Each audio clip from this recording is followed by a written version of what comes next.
Saya mendapat satu penglihatan yang sampai sinar itu nggak bisa saya lihat karena begitu terangnya gitu loh, sehingga saya sampai nggak bisa lihat.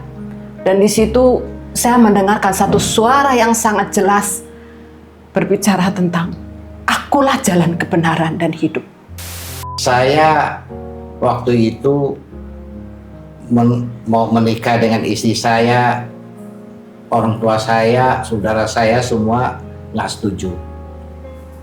Dari pihak istri lebih parah lagi nggak setuju, karena saya sebagai Chinese, ya orang tuanya juga nggak seneng dengan orang Chinese. Kami kawin tanpa dihadiri kedua orang tua, kami kawin sendiri. Kasar sekali dengan istri saya. Kenapa? Karena saya tidak melihat setelah kawin gitu ya, ada kebaikan dari istri saya. Itu menurut saya kan. Boleh dikata tuh hampir tiap menit tiada hari tanpa berantem. Sampai lahir anak kedua gitu. Sampai saya rasanya tuh udah hopeless banget. Udah nggak ada harapan saya rumah tangga dengan dia. Karena buat saya, buat apa saya tinggal di rumah seperti istana, tapi rumah tangga saya seperti neraka gitu loh. Memang saya merasakan neraka. Sampai saya benar-benar endingnya saya tuh pengen cerai. Sampai saya pergi ke satu dukun, ke dukun yang lain gitu ya. Dari dukun Cina, dukun Jawa gitu ya. Sampai ada 4 kali saya pergi ke dukun yang berbeda-beda gitu ya. Saya udah merasakan tuh udah sangat depresi yang sangat berat buat saya ya. Karena saya udah berbicara sendiri, ketawa sendiri gitu ya. Udah bener-bener saya udah ngarah ke gila gitu loh. Pertobat aja, saya masih tetap judi, saya masih tetap main perempuan gitu loh. Saya tidak merasa berdosa gitu loh. Tetapi Tuhan tegur saya kedua kali. Anak saya seperti kesurupan. Suatu saat tahun 97 akhir, ya saya memutuskan untuk pergi ke dukun Cina. Dan kertas itu ada gambar Tuhan Yesus lagi membuka tangannya gitu kan. Nah di tengah-tengahnya itu ada bacaan. Saya nggak tahu itu firman Tuhan, saya nggak tahu. Tapi saya baca gitu, karena saya nggak mengenal isi Alkitab. Waktu saya baca tulisan itu, setiap keluarga pasti punya cerita, tetapi pastikan cerita kita menjadi berkat dan inspirasi bagi banyak orang. Bersama Tuhan, kita pasti bisa. Halo Shalom semua sahabat Keluarga Hati Ilahi. Puji Tuhan kita berkumpul kembali di podcast kami Keluarga Hati Ilahi, di mana kami selalu bersemangat dan selalu berkomitmen untuk menceritakan kebaikan kedahsyatan Tuhan Yesus bagi hidup setiap orang yang percaya kepada Dia. Dan kembali lagi saya Ana dan suami saya. Shalom, saya dengan Edi. Yes, dan hari ini narsum kami juga pastinya spesial juga, dan kami sudah mengenal suami istri ini, hamba Tuhan, gembala di gereja Allah Baik, Spot of God ya, yang kami juga sudah kenal cukup beberapa waktu dekat. Dan waktu kami bertemu nggak tahu rasanya kok klik banget ya gitu ya, karena pelayanan kita juga sama, kita concern about family ya, keluarga, dan juga kita juga senang melayani kaum marginal ya, karena Tuhan kasih hati kami juga di situ sama. Dan makanya waktu pertama ada kesempatan mengenal mereka dan mengenal pelayanan mereka, dan ya nanti kita cerita bagaimana mereka luar biasa menurut saya pelayanan mereka. Bisa jadi seorang gembala ya. Yes, perjalanan dari orang mereka yang belum nggak percaya loh ya, kayak kita juga gitu kan. Tapi mereka sekarang udah menggembalakan jauh lebih dahsyat. Oke, tak lama-lama kita mau sambut narsum kita, Bapak Akang dan Ibu Afat. Shalom semuanya. Shalom, Bapak Terima kasih Akang sudah dan datang Ibu di Afat. podcast KHI. Ya, sesudah sekian purnama akhirnya beliau bersedia di podcast. Puji Tuhan. Ya, karena dia mau lagi merancang ceritanya apa buat kita. Karena ceritanya berbabak-babak. Iya. Oke. Kita mulai dari Pak Akang dulu. Iya. Nah, Pak Akang asli orang mana, Pak? Saya Pontianak. Pontianak. Iya. Lahir di Pontianak. Iya, lahir di Pontianak. Tapi besar juga di Pontianak. besarnya di Pontianak. Tamat tahun 1984 saya pergi ke Jakarta. Oh, kenapa? Karena saya itu kan latar belakang keluarga yang tidak punya. Jadi saya itu berprinsip saya harus pergi sejauh mungkin dari kampung halaman saya. Oh gitu. Karena kalau saya di kampung halaman itu kerjanya juga gajinya nggak seberapa, kapan saya bisa sukses? Nah, saya punya satu tekad untuk pergi sejauh yang bisa saya pergi. Itu pertama, saya ke Jakarta.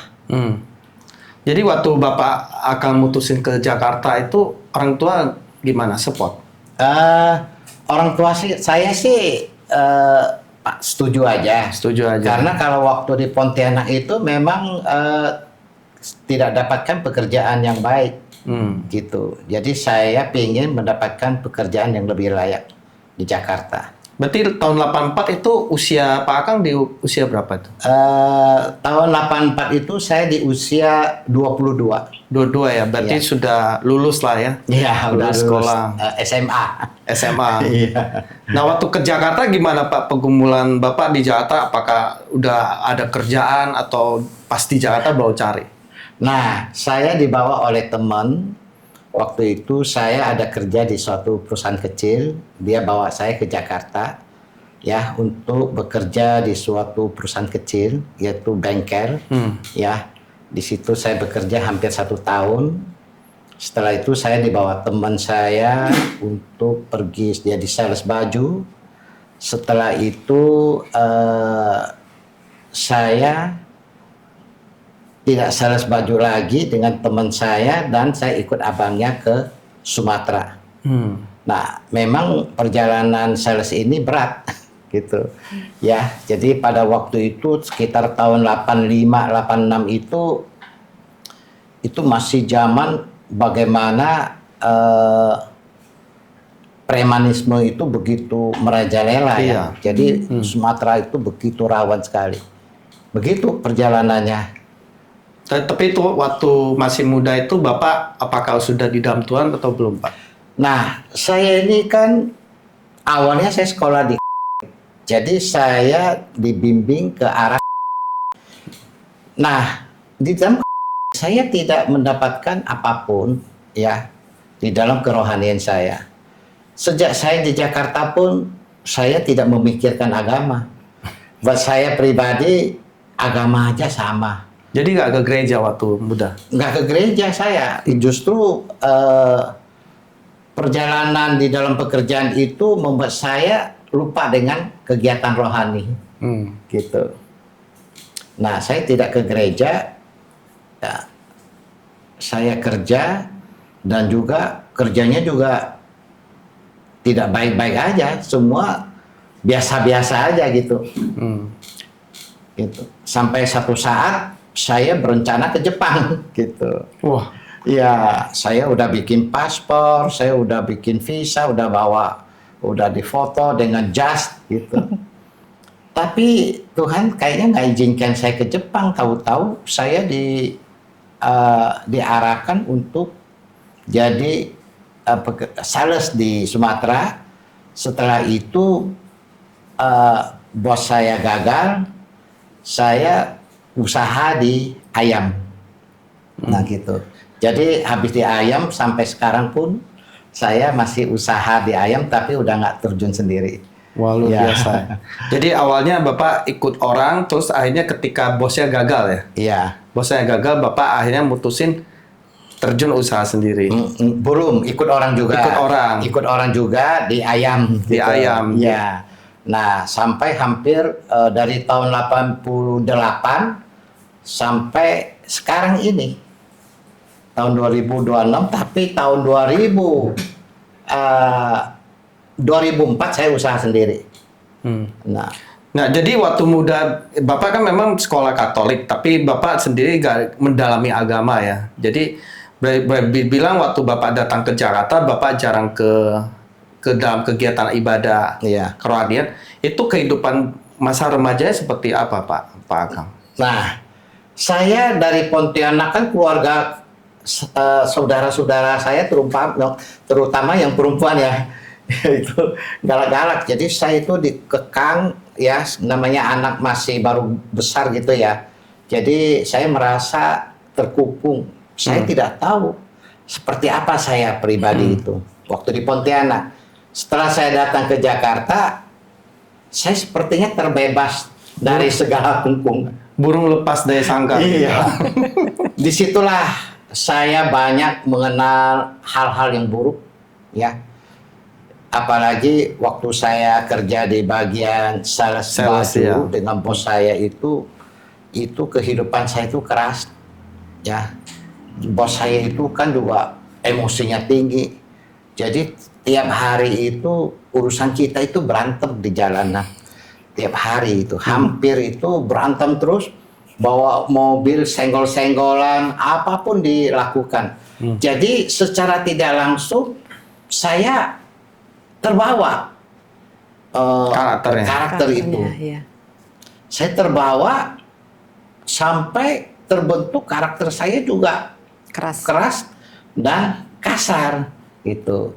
Tetapi hal itu saya tidak tunjukkan ke teman saya. Saya kalau di luar itu mereka nggak perlu tahu keburukan saya. Saya banyak umpetin ya, pura-pura lah gitu istilahnya gitu. Nah, tetapi ya itu saya setelah itu saya memang usaha kurang berhasil ya, sampai di usaha ayam itu tahun 1990 itu saya kenal ya. Saya dulu memang ada senang dengan perempuan yang lain, tetapi karena ekonomi saya ini tidak baik, istilahnya masih miskin ya, masih miskin itu siapa yang mau gitu loh. Tapi udah coba? Udah coba? Saya coba berkali-kali, setelah identitas saya ketahuan, dia ditinggalkan gitu loh. Identitas ekonomi ya Pak? Ke ekonomi, kan saya kan tinggalnya di kos. Kalau perempuan mau kenalan dengan saya, dia mau lihat tempat tinggal saya di mana. Saya kan nggak bisa tunjukin, karena saya tunjukin ya selesai juga. Akhirnya pernah sekali dia cari tempat tinggal saya nggak kasih tahu, dia putusin juga. Nah setelah itu saya setengah frustrasi, ya maaf ya, saya memang orang Cina Toto. Dulu saya tidak senang kawin campur dengan orang Indonesia, itu dulunya. Pribumi lah. Tetapi karena saya mentok ke kiri ke kanan, depan belakang tidak ada yang mau dengan saya. Nah, disitulah saya mulai sedikit beralih. Nah, waktu saya lagi kerja usaha ayam ya, kerja ya. Saya sering makan di nasi Padang 3 sekawan. Disitulah saya lihat ada seorang cewek duduk di kasir, terima duit. Pikiran saya, waduh, menarik juga nih, ya kan gitu kan, cantik juga saya pikir. Nah, saya nggak berani, tidak ada keberanian saya untuk mendekat. Nah, saya panggil teman saya sebagai mak complang ya gitu. Nah, disitulah saya kenal gadis itu, dan saya akhirnya jadi dengan perempuan gadis itu sampai sekarang. Jadi istri. Nah, jadi dari situlah perjalanan hidup saya sudah berbeda. Saya waktu itu mau menikah dengan istri saya, orang tua saya, saudara saya semua nggak setuju. Dari pihak istri lebih parah lagi nggak setuju, karena saya sebagai Chinese, ya orang tuanya juga nggak seneng dengan orang Chinese, gitu. Orang tua saya juga nggak seneng dengan orang Indonesia. Kenapa? Jadi kita harusnya nggak bisa jadi, gitu. Nah, karena namanya cinta ya, cinta buta ya waktu itu. Namanya cinta ya, Perjuangkan. Iya, apa aja deh dilabas gitu ya. Nah, setelah itu saya Apa tuh yang kisah-kisah yang paling berat tuh? Mungkin apa curi-curi ketemu atau apa tuh? Boleh ceritain 1-2 peristiwa Iya. yang mungkin Pak Akang ingat lucu itu. Umpet-umpetan. saya mau dapetin dia itu susah juga ya. Kalau saya bilang saya kerja di ayam kotor, mungkin bisa ditolak juga. Nah, jadi saya pakai teman saya bilang gini, kamu harus ngaku nih jadi bos dompet. Gitu. Nah, mungkin istri saya lihat saya bos nih. Wah, saya pinjam mobil bos saya. Nah, waktu itu ya mobil butut juga, tapi lumayan lah ya, bisa buat meyakinkan seseorang. Nah, di dalam perjalanan itu kami kawin tanpa dihadiri kedua orang tua. Kami kawin sendiri. Nah, dari situ sudah mulai punya anak. Disitulah kami mulai bermasalah di dalam kehidupan. Kami berbeda budaya. Budaya Chinese dan budaya Jawa berbeda. Jadi istri saya bebas. Dia punya anak, dia bebas mau pergi saja kemana. Tapi kalau budaya Chinese, dia harus jaga anak. Disitulah kami tidak cocok terus ya. Akhirnya perjalanan hidup ini jadi kacau. Ya, sampai saya punya anak pertama hampir berpisah. Nah, setelah itu kita berjuang, akhirnya bisa bersatu dan dalam keadaan hubungannya tidak baik. Nah, setelah punya anak kedua, tahun 96, kami hidup masih di kontrakan, gitu. Nah, bos saya itu memberikan saya fasilitas untuk kredit rumah di Taman Modern, gitu. Nah, disitulah saya ambil, saya tinggal di situ. Suatu hari anak saya itu seperti kena kesurupan gitu loh. Anak pertama, anak yang kedua. Kesurupan itulah ya. Sebelumnya ini hubungan saya dengan istri itu udah begitu kacau gitu loh. Jadi tidak baik ya. Saya kasar sekali dengan istri saya. Kenapa? Karena saya tidak melihat setelah kawin gitu ya, ada kebaikan dari istri saya, itu menurut saya kan. Akhirnya saya tapi kan dulunya cinta banget. Awalnya karena istri saya itu latar belakangnya itu kan, maaf ya, dari ya dia masih, buat saya tidak ada masalah. Nah, dia ajak saya, kita harus KUA ya. Buat saya mau agamanya apa aja terserah deh, ya kan, yang penting asal dapat surat gitu. Karena kedua orang tua dia dan orang tua saya tidak mengizinkan. Nah, bergerak dari situ ya, anak saya seperti kesurupan. Suatu saat tahun 97 akhir ya, saya memutuskan untuk pergi ke dukun Cina. Nah, dari dukun Cina ini ya, saya udah jalan jam 10 malam, kayak ke Pademangan ke Cina ya. Nah, sampai di depan, pas mau masuk ke kuil itu, saya ditelepon teman saya. Kang, kamu di mana? Loh, kok ada telepon? Saya bilang, saya lagi urusin anak saya lagi kesurupan. Anak saya mau ke dukun, saya mau bawa dia ke dukun Cina biar bisa didoakan. Akhirnya teman saya, jangan, kamu ke pendeta aja, gitu.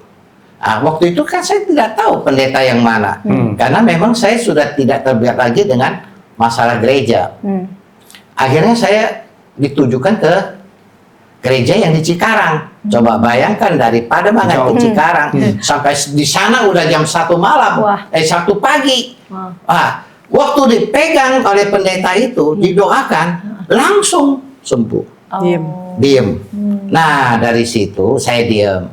Saya dalam hati, waduh, kuasa Tuhan luar biasa ya, gitu.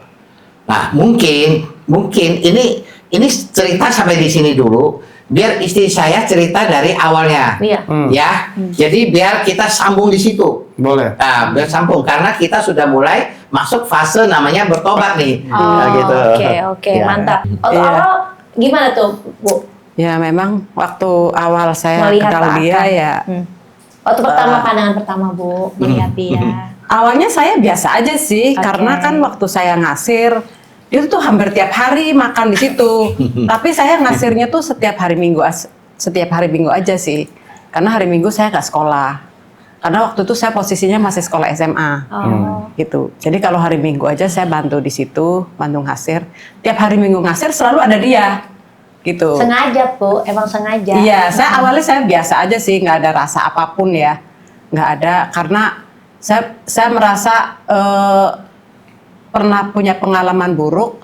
Kakak saya tuh kan married dengan orang Chinese juga ya, dan ternyata kan gagal gitu loh, sering dianiaya gitu.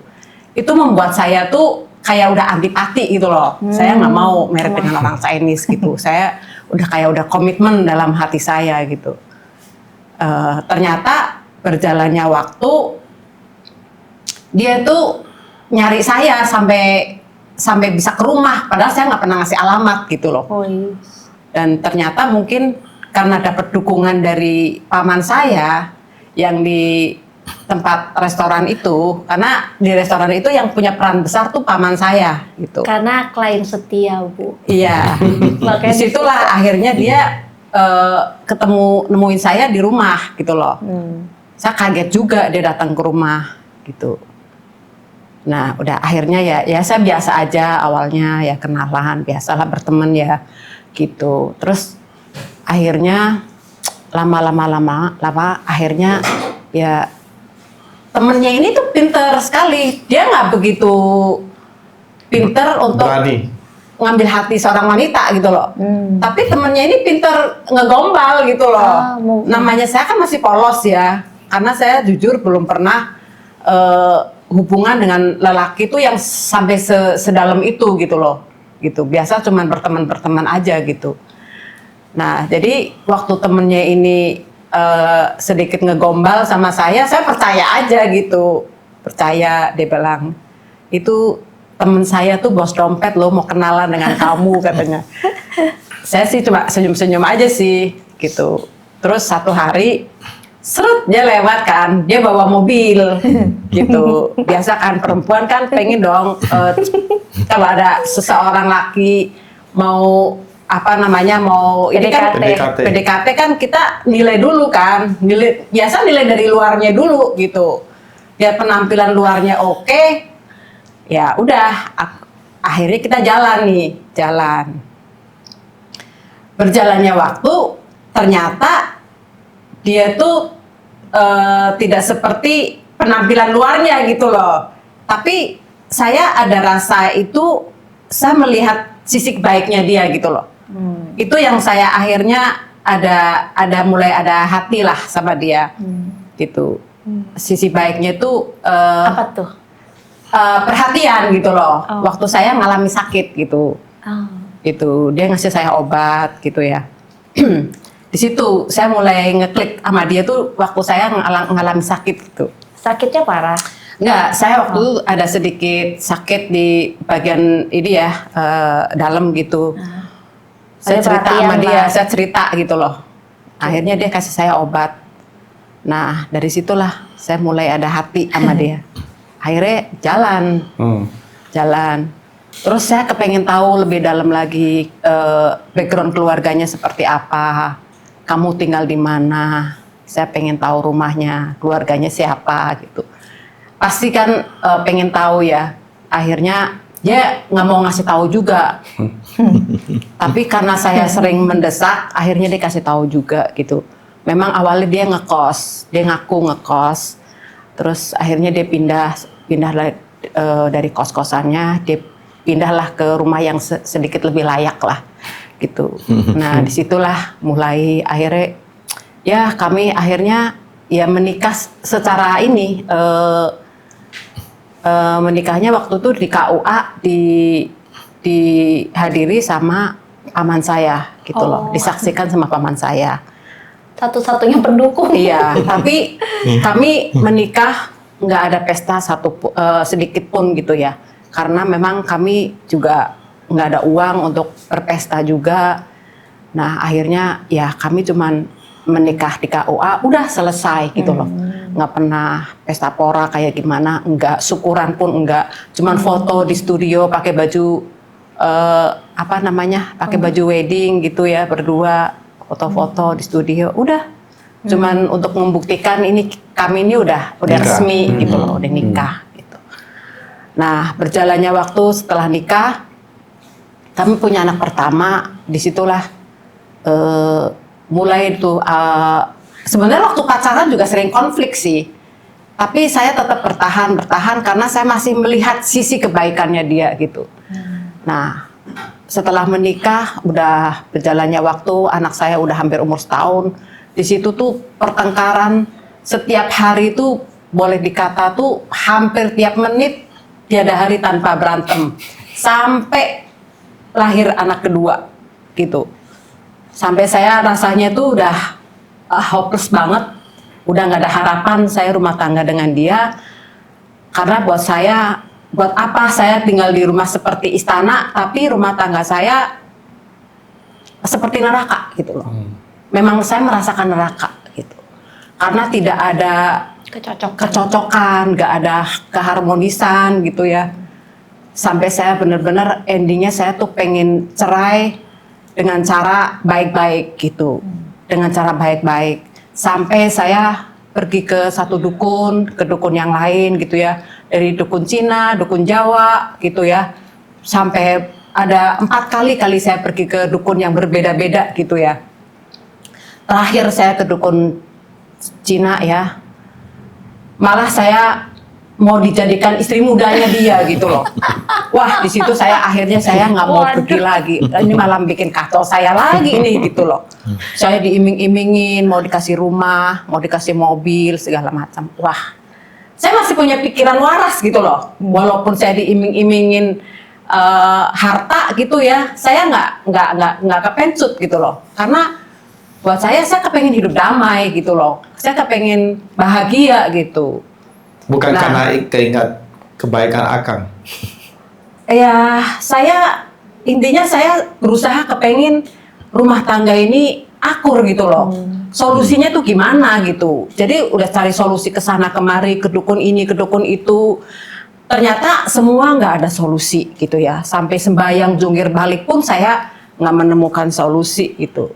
Nah satu hari saya tuh diajak teman ke sebuah restoran. Memang saya udah merasakan tuh udah sangat depresi yang sangat berat buat saya ya. Karena saya udah berbicara sendiri, ketawa sendiri gitu ya. Udah bener-bener saya udah ngarah ke gila gitu loh. Karena saya udah rumah tangga saya pikir saya udah gak ada harapan. Saya coba ceritakan pemicunya ya. Iya. Jadi ternyata setelah lagi ngobrol ini saya ingat gitu. Jadi waktu saya berhubungan dengan istri saya ini, jadi akhirnya itu saya tuh punya satu kecurigaan. Kecurigaan saya itu saya melihat istri saya ini sepertinya gampang gitu loh, gampang jatuh cinta dengan orang. Dia sempat Gitu. asumsi negatif seperti itu Nah, itu. sama saya. Kenapa? Emang pernah kasus? Karena saking cintanya proses. Gini, saya kan kadang-kadang kan ya lihat dia ya itu sepertinya Mungkin ramah. iya gampang baik dengan orang Iya, gitu loh. saya orangnya- Kalau ngobrol itu orangnya tuh dekat-dekat. gampang dekat sama orang. gampang Iya. akrab. Jadi pikirannya tuh gampangan banget gitu ya. Jadi gampang banget. Akhirnya Kesel. saya itu kesel gitu loh. Kesel juga. Pelampiasan kekesalan saya itu dengan cara tindakan gitu. Iya. Apa tuh Pak? Tindakan-tindakan jahat Bapak waktu itu? Pak? Marah-marah. Iya. Ini sih perkataannya, sikapnya itu memang sangat menyakitkan ya. Oh. Gitu. Cari-cari perkara lah ya pokoknya. Intinya ada aja gitu ya yang membuat dia tuh marah gitu ya. Kadang-kadang hal sepele pun bisa marah gitu. Kayak misalkan cuman lagi ngobrol nih sama tukang sayur aja bisa marah gitu ya, gitu kok deket-deket gitu. Intinya cemburunya buta tuh kayaknya ya. cemburu butanya tuh Cintanya besar. itu luar saya akui ya, bukan karena cinta tuh. Hah? Memang saya lihat kecemburuan saya itu tanpa sebab. Tanpa sebab, itulah yang membuat konflik keluarga itu terjadi. Iya.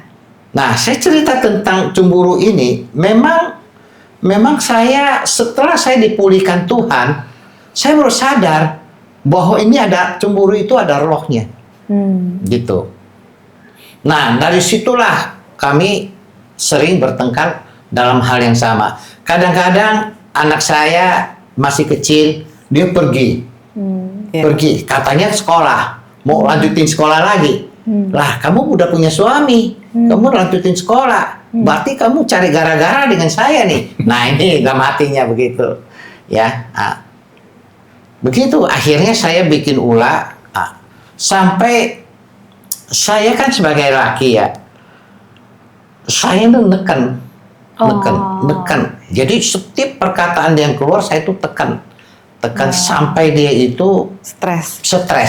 Nah, setelah dia udah stres, saya rasanya kayak seneng gitu loh. Nah, inilah bawaan saya itu seperti itu. Kayak balas dendam gitu. Ya, kayak saya mau balas, bikin dia susah karena saya merasa dia bikin saya susah. Bikin cemburu, panas gitu ya. Lalu jawaban-jawaban dia juga itu kadang membuat saya itu tidak bisa menerima perkataan dia, jawabannya gitu. Nah, disitulah terjadi konflik setiap hari. Saya ngomong A, dia B. Dia ngomong B, dia A gitu kan. Nggak nyambung. Tapi kalau setiap bertengkar, ada nggak Pak Akang datang minta maaf gitu? Enggak kali. Saya nggak mungkin minta maaf waktu itu. Belum, waktu belum Kalau orang Chinese mah pantang ya. Oh enggak, saya waktu itu ya, saya anggap perempuan itu seperti baju. Karena orang tua saya itu, bukan orang tua, pandangan orang Chinese itu, istri itu baju. Jadi kapan bisa kita ganti? Bisa ganti kapan aja ya. Kalau kita nggak senang, kita ganti aja gitu. Nah, disitulah membuat saya Ego tidak sombong. ada pikiran mau cerai mau apa terserah gitu. Nah, saya nggak tahu perasaan dia waktu itu. Ya, coba diceritakan. Oke. Jadi pokoknya tiap hari nggak mau kalah nih berdua nih ya gitu kan. Nggak mau kalah saing dalam. Iya, tapi di dalam pertengkaran itu saya lebih banyak diem sih. Saya lebih ditunjukkan ke sikap aja. Sikap, karena udah batin ini udah sangat terluka, ya udah aku lebih baik diem gitu loh. Gitu, daripada nanti saya yang jawab, dia ngomongnya lebih kasar lagi gitu loh. Gitu, lebih baik saya banyak berdiam diri. Nah, setelah saya mengalami depresi yang sangat berat, disitulah titik balik saya mengenal Tuhan. Gitu. Waktu mengenal Tuhannya itu, caranya itu memang unik dan memang itu caranya Tuhan kali ya. Jadi waktu saya pergi sama teman itu, diajak ke satu restoran itu, di bawah tuh ada satu kertas. Dan kertas itu ada gambar Tuhan Yesus lagi membuka tangannya gitu kan. Nah, di tengah-tengahnya itu ada bacaan. Saya nggak tahu itu firman Tuhan, saya nggak tahu. Tapi saya baca gitu, karena saya nggak mengenal isi Alkitab. Waktu saya baca tulisan itu di Matius 11 ayat 28 itu, yang isinya tentang, marilah engkau hei yang letih lesu dan beban berat, aku akan memberikan kelegaan. Karena kuk yang kupasang adalah ringan. Saat saya membaca kata-kata ini, itu sangat menusuk hati saya, gitu loh. Di situ saya merasakan awal saya mengenal Tuhan. Sampai hati saya berbicara, Tuhan, kalau engkau benar-benar Tuhan Yesus yang bisa mengangkat beban hidup saya yang begitu berat, saya rasanya sudah nggak sanggup. Kalau memang Tuhan punya kuasa untuk melegakan hidup saya mau ikut Tuhan. Nah, awal titik inilah saya merasakan jamahan Tuhan kembali seminggu setelah saya baca ayat ini. Gitu. Seminggu setelah kemudian itu, saya mendapat satu penglihatan yang sampai sinar itu nggak bisa saya lihat karena begitu terangnya gitu loh, sehingga saya sampai nggak bisa lihat. Dan di situ saya mendengarkan satu suara yang sangat jelas berbicara tentang akulah jalan kebenaran dan hidup. Tidak ada seorang pun bisa datang kepada Bapa kalau tidak melalui aku. Nah, kata-kata ini, suara inilah yang akhir kedua kali ini yang benar-benar membuat hati saya tuh terus bergejolak gitu loh, ingin mengenal Tuhan Yesus lebih dalam lagi gitu. Nah, di situ akhirnya setelah saya mendapat suara itu, akhirnya saya mulai ingin mengenal Tuhan lebih dalam lagi. Waktu itu saya dilayani oleh seorang hamba Tuhan. Saya di konseling sama dia. Waktu saya didoakan sama dia, disitulah saya menyatakan mau membuka hati untuk menerima Tuhan Yesus sebagai Tuhan dan Juru Selamat di dalam hidup saya. Waktu saya menerima Tuhan secara pribadi, mau membuka hati, di situ saya merasakan damai sejahtera, sukacita yang amat sangat yang saya nggak pernah alami sampai hari ini. Gitu. Disitulah titik balik awal pemulihan rumah tangga saya. Gitu. Akhirnya setelah saya mengenal Tuhan Yesus setahun kemudian, di situ saya makin mengerti, saya makin tahu. Akhirnya saya minta dibaptis sama seorang hamba Tuhan ini. Saya mau ikut Tuhan Yesus. Gitu. Nah, dari situlah waktu saya dibaptis pun Tuhan memberikan saya penglihatan kembali. Yang ketiga kali, di situ saya lagi di tengah-tengah sampah, gunung sampah, Tuhan angkat saya. Gitu. Dan Tuhan katakan, aku akan mengangkat kamu dari dosa-dosamu. Setelah saya mendapat penglihatan seperti ini, akhirnya saya dibaptis.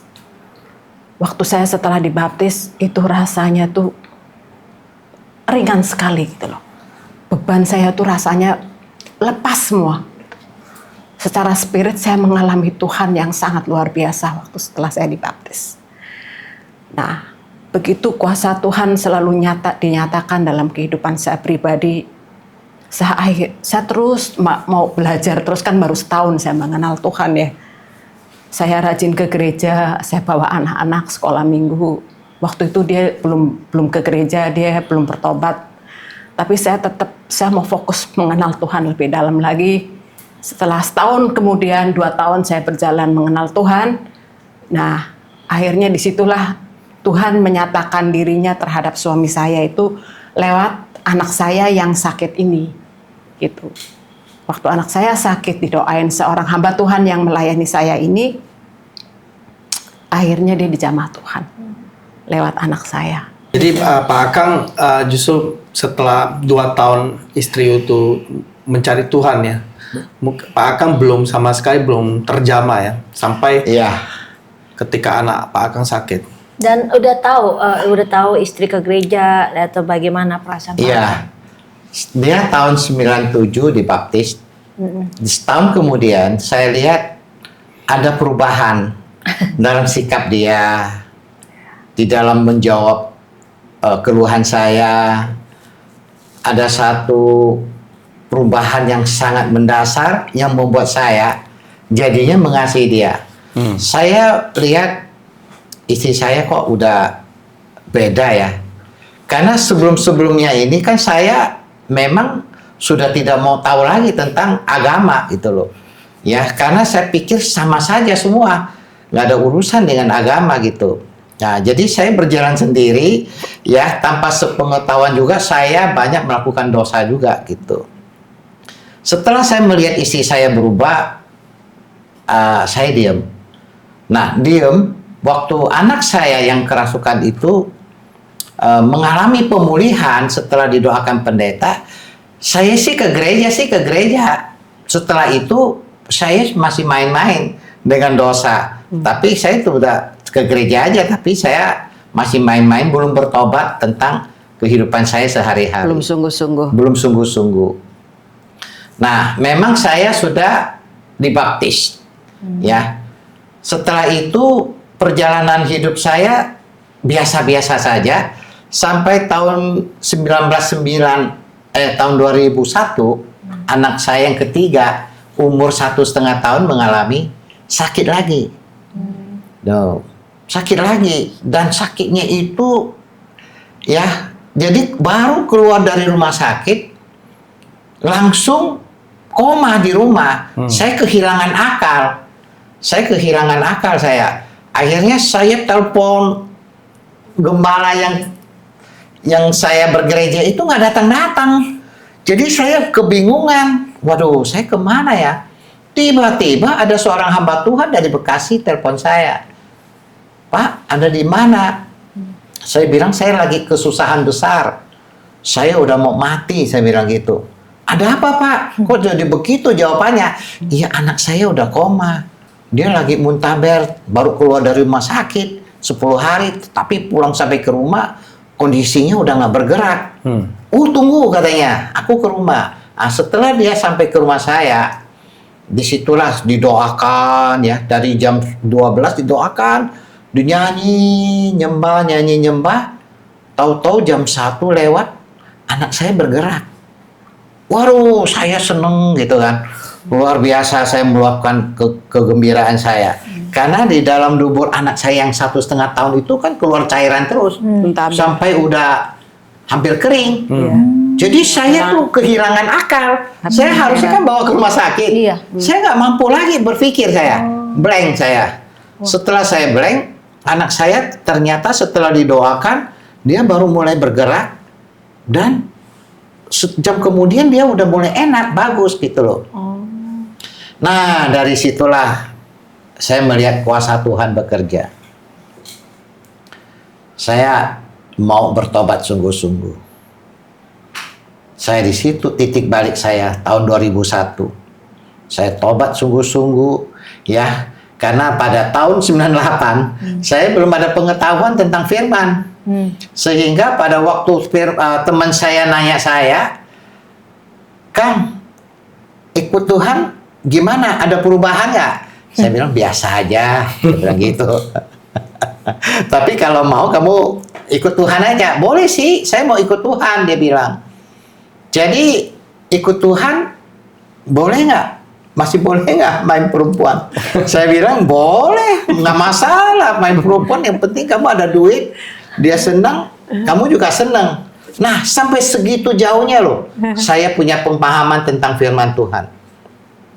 Nah, di tahun 2001 ini, 2001, anak saya mengalami satu kesembuhan dari Tuhan. Disitulah hidup saya serahkan ke Tuhan. Berarti titik awal ya? Titik awal saya berbalik kepada Tuhan. Disitulah saya mulai bertumbuh di dalam kekristenan saya. Ya, dari hari ke hari saya komitmen dengan diri saya bahwa saya tidak boleh lagi hidup di dalam dosa. Di situ saya minta ampun kepada Tuhan, ya, dan hubungan saya dengan istri Tuhan pulihkan dengan berjalannya waktu, ya. Di satu gereja saya ikut komunitas sel, saya bertumbuh, ya, sampai akhirnya saya dipakai Tuhan menjadi pemimpin komunitas sel. Ya, akhirnya saya tahun 2012 saya juga diangkat jadi pengawas area. Disitulah Tuhan menjamah saya di dalam pertumbuhan saya bersama dengan istri. Begitu. Jadi sejak Bapak akan mulai mengalami titik awal bertobat. Iya. Hubungan Bapak dengan istri kan mulai pulih. Iya. Tapi tidak langsung kan? Tidak langsung. Berarti usaha Pak Akang itu cukup datang ke istri, Iya, mengasihi bagaimana dia. usaha-usaha untuk memperbaiki Memulihkan. kembali hubungan Nah. yang rusak itu? Jadi sejak bertobat itu saya merasa setelah saya baca firman Tuhan bahwa saya harus menempel Tuhan. Saya harus bersekutu dengan Tuhan setiap pagi. Disitulah Tuhan menjamah hati saya untuk selalu memperbaiki hidup saya dengan istri. Di situ, kalau tanpa saya berhubungan dengan Tuhan saat teduh itu, saya kira saya tidak mampu untuk berbuat baik.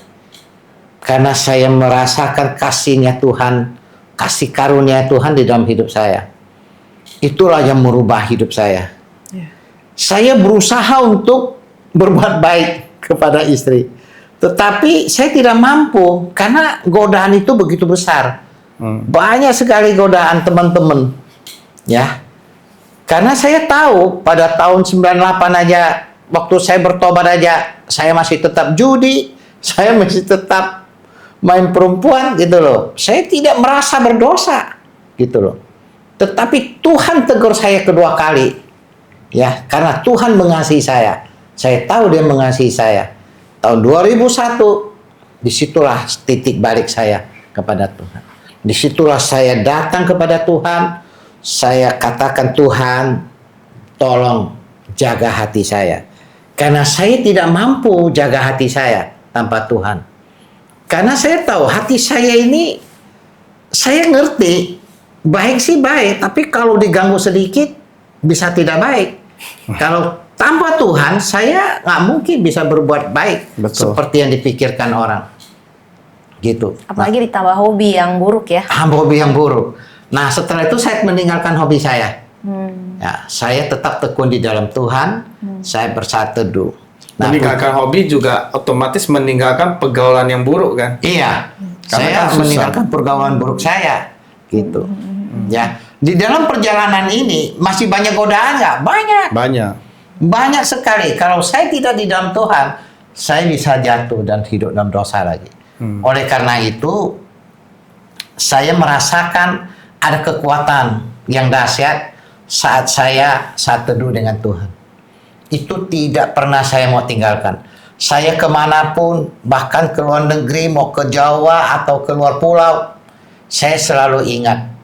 Saya ingat Tuhan di saat pagi hari. Amin. Ya, Berapa waktu saat teduh Bapak sama Tuhan kalau boleh tahu? saya awalnya sih setengah jam awal dari itu. Tapi sekarang ini hampir 1 jam, bahkan kadang lebih. Lebih. Ya. Di dalam waktu saat teduh itu apa yang Bapak biasa lakukan? Nah, ini kebiasaan saya sudah saya datang ke Tuhan. Saya pertama-tama saya minta Tuhan memimpin saya berdoa. Saya bilang, Roh Kudus, tolong pimpin saya saat teduh pagi hari ini. Nah, akhirnya timbullah saya doa. Setelah saya doa, lalu saya nyanyikan pujian. Setelah udah nyanyikan pujian, saya nyanyikan lagu penyembahan. Nah, di saat saya nyanyikan lagu penyembahan, saya menyembah Dia. Roh saya dibangun terus oleh Tuhan. Akhirnya setelah itu saya merenungkan firman Tuhan setiap pagi. Wow. Setiap pagi, saat itu juga sampai sekarang. Teratur ya Pak ya? Teratur sekali, dan saya memang dulunya orang kurang disiplin.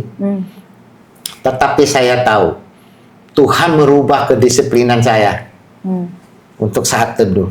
Bapak itu kan gambarannya hidupnya itu kan dulu Bapak tahu berdosa, banyak melakukan judi, perempuan. Nah setelah bertobat, cari Tuhan, makin sungguh-sungguh, akhirnya proses dong ya melihat dosa itu. Akhirnya bagaimana tuh Bapak melihat dosa itu akhirnya sampai setelah Bapak pulih, Bapak melihat dosa itu yang Bapak lakukan dulu gimana? Yang saya rasakan adalah saat saya jatuh di dalam dosa, itu ada satu akibat yang harus saya tanggung. Itu yang saya rasakan. Kalau saya hidup di dalam dosa, saya minta ampun dengan Tuhan, saya tahu Tuhan akan ampuni saya. Tetapi akibat yang dosa yang saya lakukan itu akan saya terima banyak. Ya, pernah sekali waktu ya saya tidak tahu saya jatuh dosa dalam hal apa. Ya, yang terbanyak dari hidup saya adalah kurang sabar, kurang penguasaan diri. Itu dosa yang saya banyak perbuat di situ. Saya kalau sudah kurang sabar, udah marah, saya berbuat dosa. Saya kalau kurang penguasaan diri, saya berbuat dosa. Ya. Dan saya tahu bahwa ini akan berakibat dengan hidup saya. Tetapi saat itu kan tidak terjadi apa-apa. Saya pernah melayani Tuhan di suatu camp ya. Waktu itu saya sudah usaha sendiri. Saya sudah usaha sendiri. Tahun 2004 saya usaha sendiri. Saya melayani Tuhan di satu camp. Di saat camp itu, mobil saya yang nangkap ayam masuk jurang. Saya terima kabar itu dari karyawan saya. Setelah saya terima kabar itu, saya langsung matiin HP. Saya tahu ini bakal mengganggu pelayanan saya. Karena saya masih tanggung di dalam pelayanan. Itulah kekuatan yang Tuhan berikan kepada saya. Bagaimana saya bisa matikan HP? Tidak mempedulikan itu semua. Saya cuma katakan, diurus saja. Diurus saja semua masalah itu. Nah, saat teduh itulah yang saya rasakan bahwa Tuhan akan memberikan saya kekuatan. Walaupun banyak masalah yang saya hadapi. Sampai satu titik, ya, saya melihat campur tangan Tuhan itu di dalam kehidupan saya.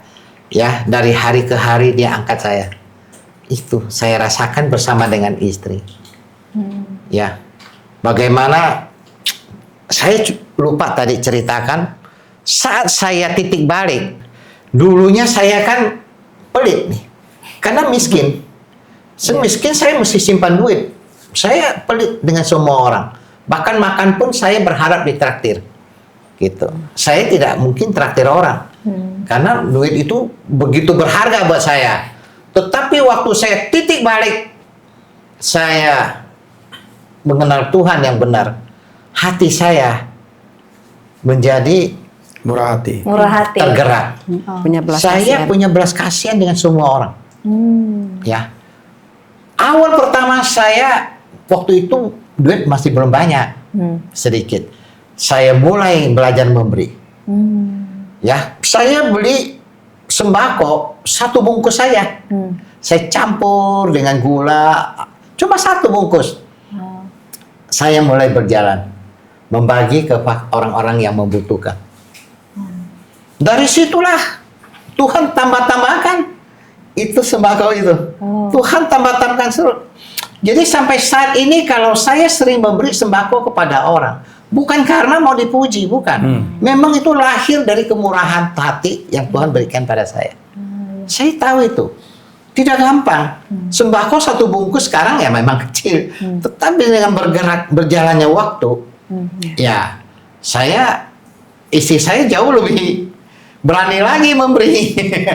Sampai saya jadi takut juga tuh. Waduh, ini berapapun dia bisa habisin itu.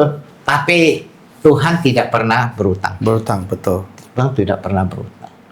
Ya, saya merasakan firman Tuhan itu tidak pernah salah. Ya. Amin. Walaupun saya melakukan segala sesuatu dan saya belum lihat hasilnya. Tetapi saya percaya. Setiap orang yang memberi, dia tidak pernah akan kekurangan. Amin. Itu yang saya pegang. Pernah sekali kita memberi, ya sampai habis, ya usaha rugi. Nah, saya menyalahkan nggak tentang tidak. Saya cuma katakan ke hamba-hamba Tuhan, maaf ya, mungkin bulan ini saya belum bisa kasih. Usaha saya lagi tidak ada hasil. Nah, mereka bisa terima. Tetapi setelah Tuhan tahu bahwa saya tidak mempersoalkan ini semua, Tuhan kembalikan. Nah, Iya. Setelah itu saya melakukan seperti Jadi semula lagi. pemberiannya tulus, justru Tuhan lihat ketulusan ya. Ketulusan itu datangnya dari Tuhan. Iya. Saya dulu kalau memberi nggak tulus. Sebelum saya kenal Tuhan, pasti ada maunya saya. Hitung-hitungan Ada ya, Pak. motivasi. Ada motivasi. Dulu waktu belum mengenal Tuhan ngasih sesuatu tuh ada motivasi. Pasti Gitu. you harus return gue balik apa nih gitu ya. Bu, Iya. gitu. Itu orang bisnis. Ya. Ya, orang bisnis biasa begitu. Iya. Betul. Hitungan dagang lah gitu. Itu orang kan. dagang. Iya. Saya baik dengan kamu. Iya. Kamu pasti akan memberi saya apa nih gitu. Pokoknya saling menguntungkan lah Iya, gitu kan. saling menguntungkan. Tapi kalau di dalam Tuhan ternyata apa ya, maksudnya itu Tuhan yang ubah, Pak. Tuhan yang kasih hati. Iya. Udah nggak pakai hitung-hitungan gitu kan. Tapi justru Tuhan malah memberkati yang kayak Oh, gitu memberkati. ya. Saya ingat satu peristiwa. Saat saya kan orangnya udah 2001. Saya kalau komitmen ke gereja, saya tidak mau telat. Itu komitmen saya. Ibadahnya mau Ibadah. telat. Saya dengan istri. Biasanya itu saya buru-buruin. Saya tidak mau datang ke gereja telat. Itu prinsip saya. Dan saya kalau sudah komit masuk jam 8, tetap jam 8. Tidak bisa menggeser. Apapun keadaan tidak bisa menggeser waktu itu. Datanglah ujian. Nih. Saya tahu ini ujian nggak? Saya tahu. Nah, inilah kelebihan kalau kita menyembah Tuhan ya. Tahu-tahu jam setengah 8, saya Orderan. ditelepon ada order. Orderan itu masuk. Saya hitung-hitung, saya bisa untung 5 juta. Sekali saya angkat telepon, tapi saya mesti urus. Nah, Saya urus, saya bisa lewat jam 8 nih. Bahkan saya ibadahnya jadi telat. oh, Nah, saya tahu, Pak, ini bisa nggak ditunda selesai ibadah? Oh, nggak bisa, Pak. Saya mau pakai sekarang, katanya. Oh ya, Pak. Sorry nih, saya cuma bisa melayani sehabis ibadah. Akhirnya saya tetap ke gereja. Pulang dari gereja, saya telepon dia. Dia bilang, saya udah dapat. Udah, Anda sih. Harusnya dari tadi. Kenapa nggak mau diurus?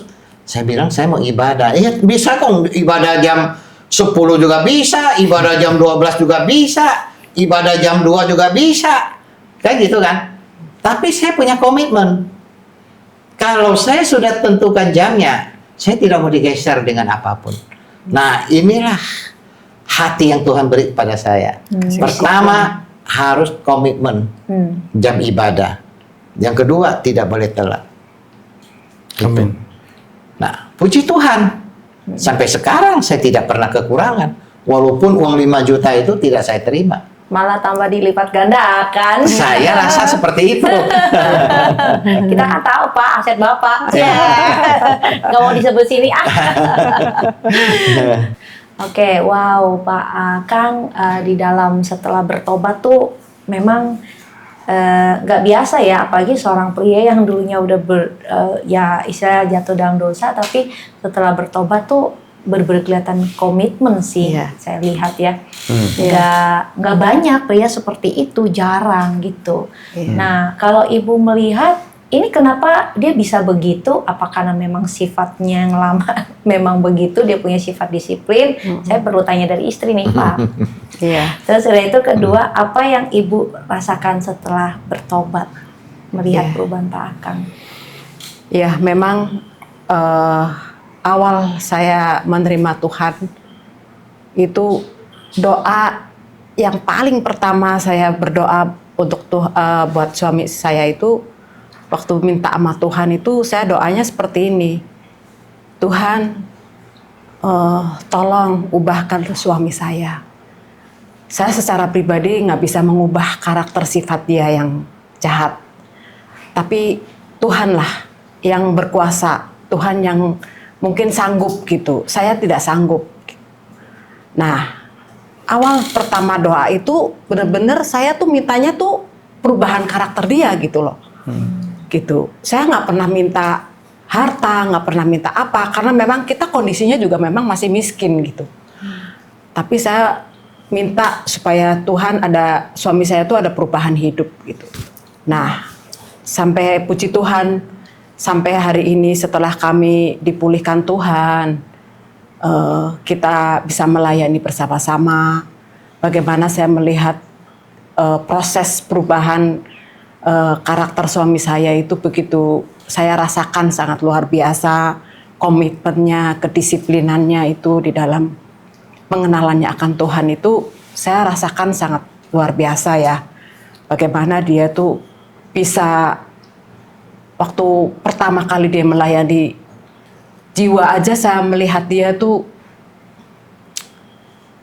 orang ini tuh sangat buat dunia itu sangat dipandang rendah. Itu sama Akang tuh diayomi, dinasehatin, didoain. Bahkan orang ini tuh pengen tahu skillnya apa, kamu bisa dagang nggak? Gitu, kalau bisa dagang, terus dia modalin gitu. Setelah dimodalin, nggak sukses, dicoba lagi sampai ketiga kali ini orang dimodalin gitu ya. Ternyata nggak sukses juga, tapi akhirnya dia kasih pekerjaan.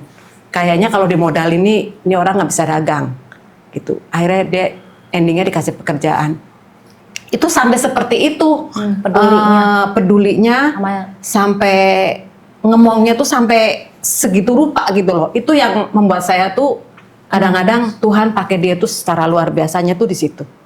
Mengubah gitu. hati dia ya yang tadinya iya. kayak apa gitu. Iya.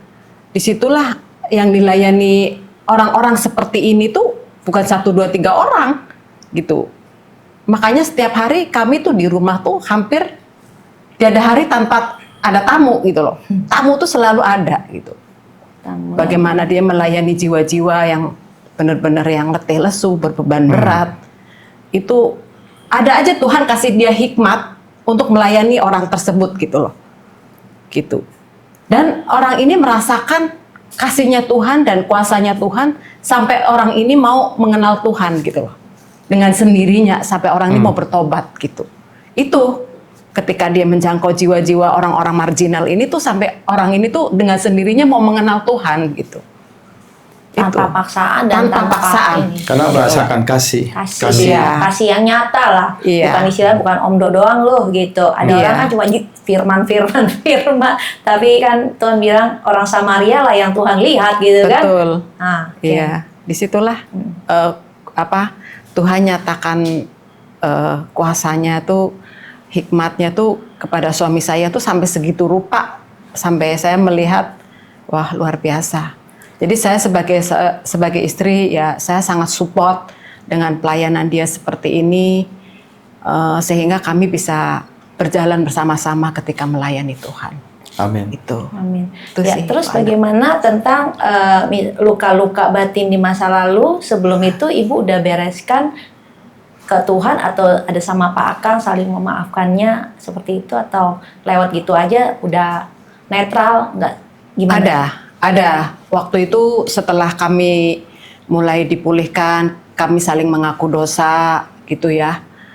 Ngaku dosanya berdua gitu maksudnya? Iya, ngaku dosa, dia pernah lakuin apa, dia bilang sama saya, ya udah kami saling mengampuni. Gitu. Kita sudah tidak mengingat yang lalu lagi gitu. Kita membangun rumah tangga dan pelayanan bersama Tuhan, sehingga supaya pelayanan kami ini bisa jalan gitu. Jadi yang kita utamakan itu kita fokusnya udah melayani Tuhan. Itu sudah nggak inget dosa lama lagi. Gitu. Oh, udah pemberesan lah berdua gitu ya? Iya. Dan kami udah diteguhkan juga pernikahannya secara Kristen ya, diberkati di sebuah gereja. Disitulah tambah baik lagi, iya, tambah harmonis. Kami mulai makin dipulihkan rumah tangganya. Dan saya sering lihat Bu Afa tuh kan bercerita tentang pelayanan Pak Akang. Dia bangga loh sama pelayanan suaminya. Bener loh Pak Akang, sering. Jadi Bu Afa berbahagialah dengan perubahan Pak Akang ya. Dan jadi saya melihat kesetiaan dia terhadap Tuhan itu dari konsistennya, kedisiplinannya gitu loh. Dari hal kecil dia lakukan sampai Tuhan percayakan hal yang besar gitu. Itu konsisten gitu loh. Itu yang membuat saya sebagai istri sangat mensupport dia gitu. Dan Pak Kakang tuh amaze-nya kan dia berubah sejak melihat istrinya berubah. Awal. Oh iya. Awal kan Awal. awalnya kan, maksudnya awal yang Awal membuat itu. tertarik. Yang membuat saya tertarik itu Iya. seperti itu. Iya, iya. Karena kan buah itu orang harus bisa lihat nyata, bukan cuma ucapan doang. Kalau istri cuma bilang suruh dia berubah, tapi istri nggak menunjukkan Iya. buahnya, ya Iya. susah. Nah, Iya. sepanjang itu Bu boleh tahu kan gimana Ibu melayani Pak Akangnya, ada perubahan beda atau enggak? Oh, perubahan dia sangat sangat luar Enggak, biasa. Ibu melayani Pak Akang, Oh. melayaninya lebih gak gitu? Ya, Oh, saya dulu. belajar untuk lebih lagi, Oh, lebih maksimal makanya itu lagi, Pak Akang- lebih baik lagi Makanya untuk di situ melayani Pak dia Akang dengan mulai baik. ini ya, mulai Iya. apa Mulai yang terkesan gitu Iya. kan Lebih sering tersenyum ya Pak. Dan kalau udah tersenyum kan marahnya udah hilang. Iya, betul dong. Iya. Ya, ya pernikahan kami kan sudah berjalan 34 tahun ya. Anak pertama kami udah umur 33 tahun ya.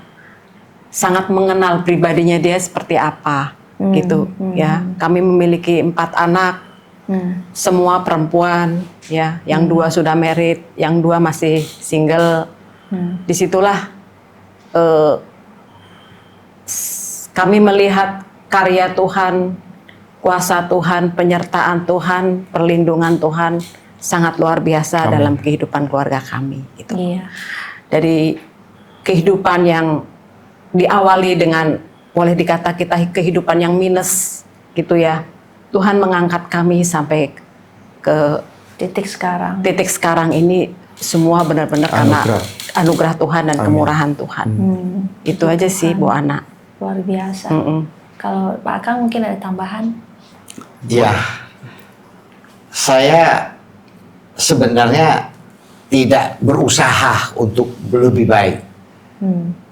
Saya juga tidak berusaha untuk mau menjadi pemimpin atau untuk melayani seperti apa, tidak. Tetapi hanya karena Tuhanlah saya melakukan ini semua. Itu dengan sendirinya. Ya, saya masih ingat sejak saya bertobat sungguh-sungguh, Tuhan kasih saya satu nyanyian. Nyanyian itu waktu itu saya sekali nyanyi itu saya langsung nangis. Nah, lagu itu lagu melayani. Oh. Ya, melayani, Melayani lebih sungguh. Saya kalau dulu nyanyi lagu itu, saya Bisa pasti nangis. nangis. Saya nyanyinya di mana? Di saat teduh.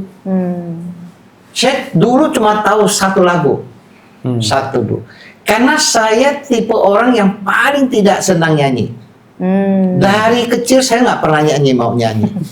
Tetapi sejak saya kenal Tuhan, semua nyanyian gereja itu Bapak bisa saya bisa. hafal. Karena saya nyanyikan terus di rumah di saat teduh. Jadi seneng nyanyi ya Pak? Saya nggak senang nyanyi, tapi saya kalau saat Pujian. teduh saya jadi senang nyanyi. Iya. Nah ini saya juga heran. Iya, heran, ya. Itulah hatinya Tuhan Betul, ditaruh betul. ke tempat saya. Amin. Awal titik mana sih yang merasakan Tuhan tuh baik dan Bapak jatuh cinta sama Tuhan tuh sampai akhirnya sampai sekarang, kalau menurut saya mati-matian cintanya sama Tuhan. Awalnya gimana? 2001 Ya. Perasaannya tuh gimana waktu itu? saya perasaan berutang. Saya perasaan saya hutang banyak Bahwa dengan Tuhan. Bapak itu pendosa dan Tuhan udah mengampuni Iya, gitu iya. ya? Saya merasa saya berutang. Saya mendudukan posisi saya itu sebagai miliknya Tuhan. Makanya saya tidak pernah hitung-hitungan dalam pelayanan. Saya tidak mau hitung-hitungan. Teman saya paling tahu. Gitu.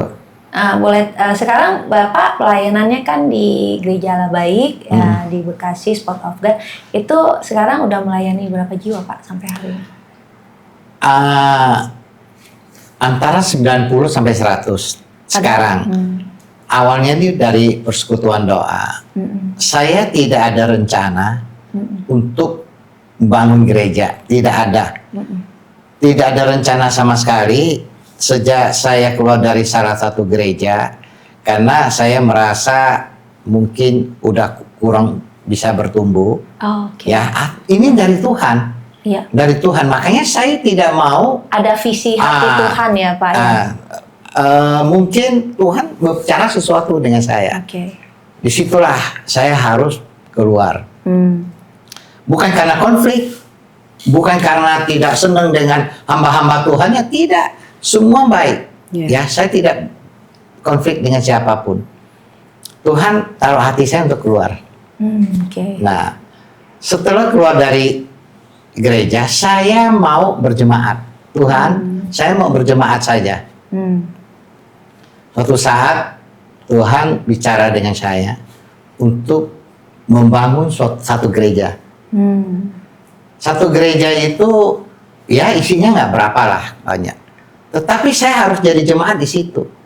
Okay. Bahkan saya pernah ngobrol dengan hamba Tuhan itu, dan saya akan jadi jemaat saja. Tapi berjalan waktu saya disuruh doa, disuruh melayani. Ya namanya gembala ya saya tunduk aja. Karena saya tidak mau melawan otoritas. Dengan berjalannya waktu, memang banyak program yang kita lakukan. Akhirnya sampai satu titik saya disalahpahami. Bahkan saya sangat dilecehkan. Sangat dilecehkan. Apa tuh Pak? Kenapa? Saya dianggap merusak gerejanya. Nah, saya kasih tahu Tuhan, Tuhan, sudahlah, saya mau bergereja di mana aja deh Tuhan. Karena saya kan pengikutmu Tuhan. Udah saya gereja di mana aja deh. Karena Engkau suruh saya ke gereja ini, saya dilecehkan. Ya nggak apa-apa. Saya kan hamba, saya bilang. Saya tidak akan melawan. Dan saya juga tidak akan sakit hati dengan siapapun. Nah, tapi berjalannya waktu, teman-teman support saya untuk bangun persekutuan doa.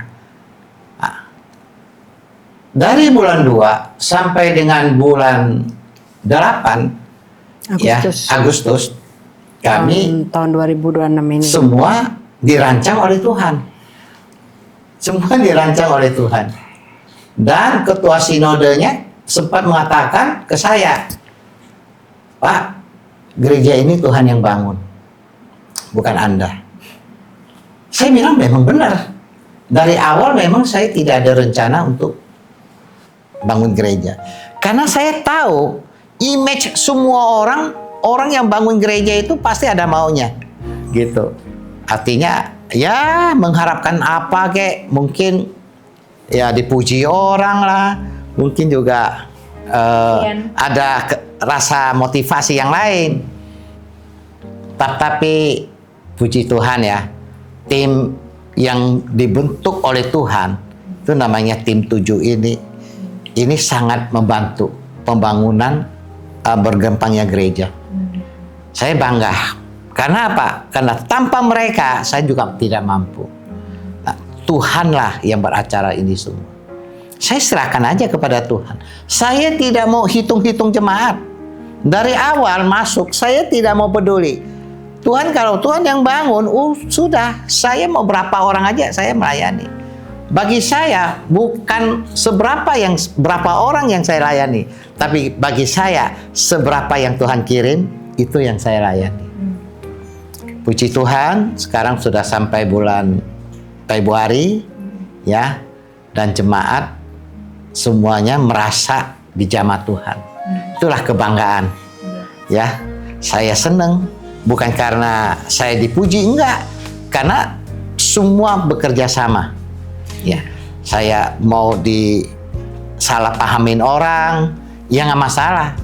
Buat saya sudah berumur, saya harus baik dengan semua orang. Saya tidak boleh cari musuh dengan siapapun. Betul. Itu prinsip saya, ya. Dan pesan saya, semua jemaat Tuhan, marilah saat teduh bersama dengan Tuhan. Itulah sumber kekuatan satu-satunya. Setiap jemaat orang yang percaya Tuhan Kalau dia tidak saat teduh memuji dan menyembah Tuhan setiap hari, saya katakan pertumbuhannya lambat. Stop. Karena di situ saya merasakan kekuatan Tuhan itu luar biasa. Nyata. Setiap firman yang kita baca Tuhan terangkan. Bahkan saya sempat sharing terus dengan teman saya. Ya, rahasia-rahasia kerajaan Allah. Itu Tuhan buka setiap hari. Rahasia-rahasia. Saya katakan luar biasa. Kita diperkaya dengan firman. Itulah pesan saya untuk setiap jemaat, ya. Kalau mendengar podcast ini, pastikan engkau bersaat teduh dengan Tuhan. Jangan hanya berdoa saja.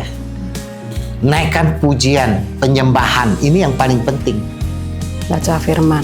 Saat kita menyembah Dia, Tuhan ada di tengah-tengah, mendengarkan pujian kita.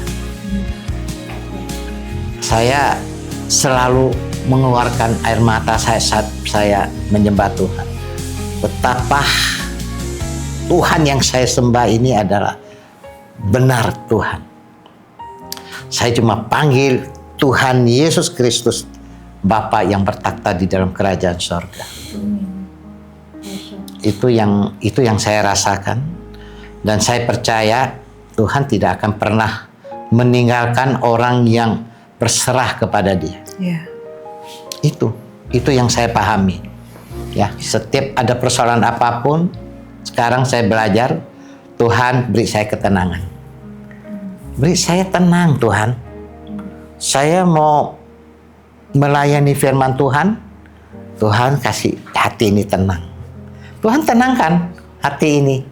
Jadi lebih santai ngobrolnya gitu.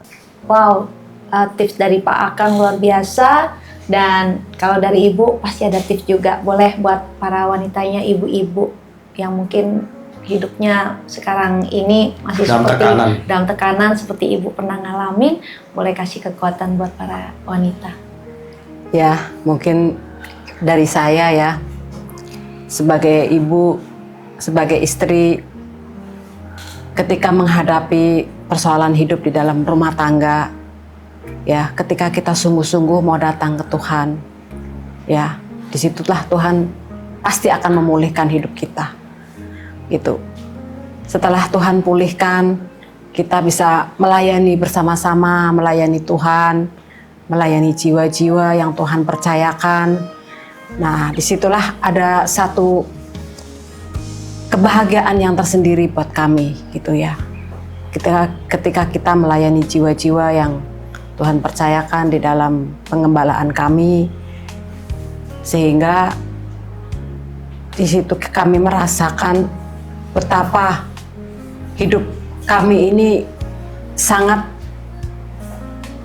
berarti buat orang-orang yang membutuhkan, gitu ya, buat orang-orang yang membutuhkan pertolongan, buat orang-orang yang berbeban berat, buat orang-orang yang letih lesu. Disitulah Tuhan memakai hidup kami untuk melayani mereka, gitu, di satu pengembalaan kami di gereja Spot of God. Di situ Tuhan sampai menuntun kami dari kami berjemaat sampai kami melayani Tuhan sampai berapa puluh tahun.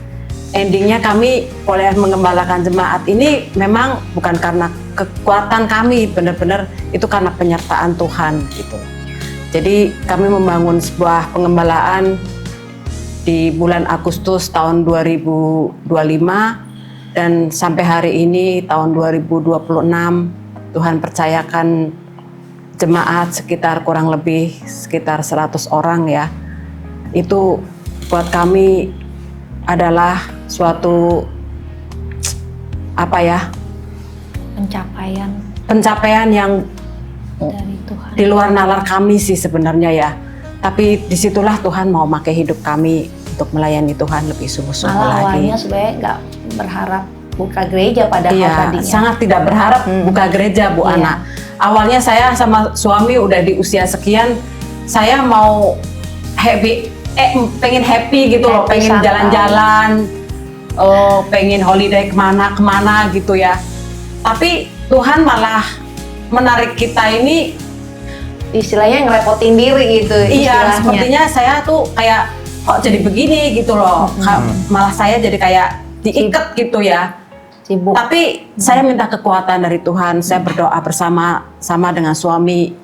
Ini kita udah melayani jiwa nih. Tuhan udah percayakan jiwa-jiwa nih. Status kita udah berbeda nih. Ya.